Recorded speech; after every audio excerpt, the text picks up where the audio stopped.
Okay, Aspergers Syndrome. This, I think, is a really fascinating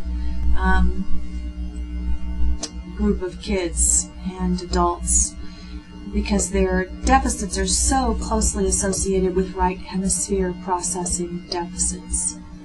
They include a lot of the social, nonverbal skills, the ability to perceive social cues, facial expression, prosody in voice, intonation, emotional tone,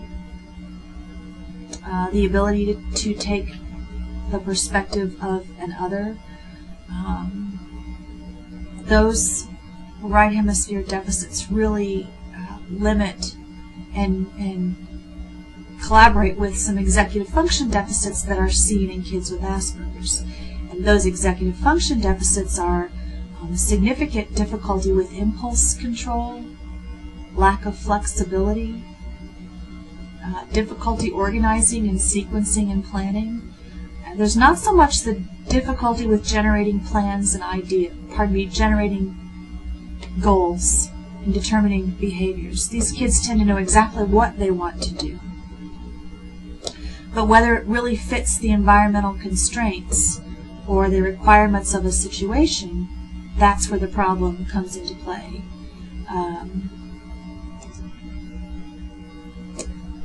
Other pieces of the puzzle for kids with Asperger's that are kind of a combination of right hemisphere type deficits and executive function deficits, they're not very good at forming concepts and getting an overall big picture. They tend to be very rigidly focused on.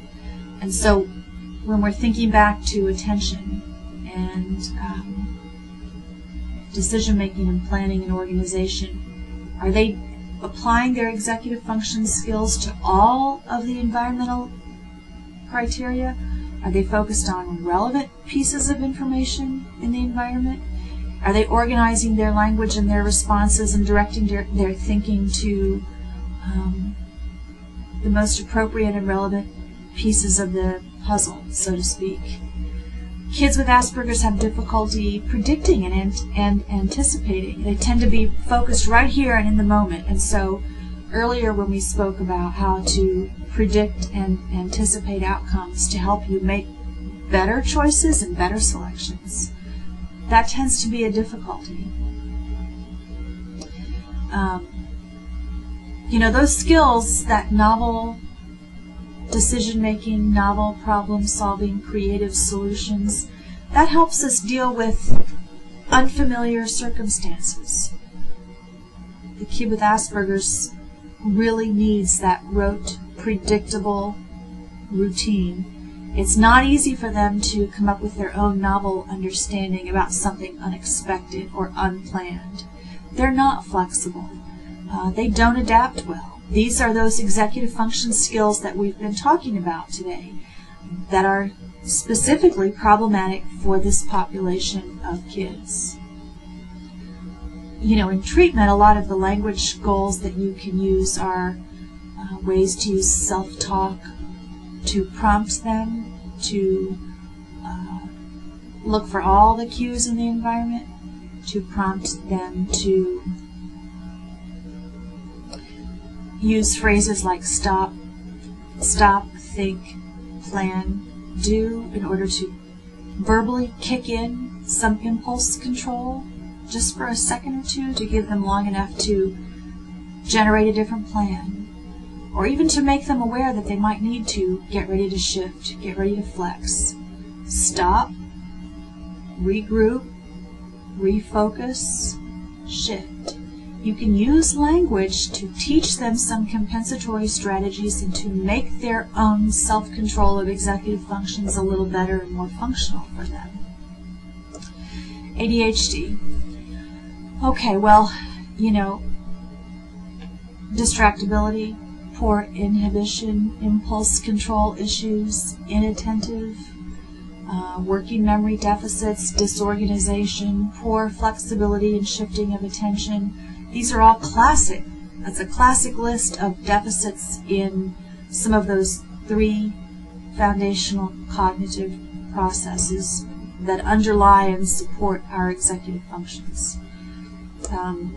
A student of mine just did an oral report in class last week, and I don't have the authors cited up here in this presentation, but there's some new theories that really ADHD is not necessarily an attentional disorder, but rather it's a disorder based on a lack of impulse control, poor inhibition, poor self-regulation, these executive functions that kind of put the brakes on our impulses. If you think of the prefrontal cortex, the conductor, is the one who can slow things down.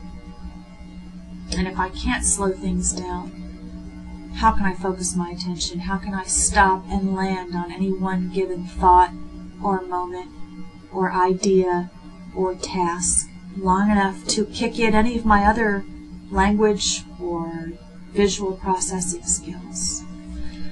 Often their decisions are based on working with incomplete or misinterpreted information, or being focused on the completely wrong outcome or irrelevant circumstances. As kids get older, those impulse control deficits and attending to irrelevant information, those things result in really poorly organized narrative outputs and discourse, language that's not very cohesive, not coherent.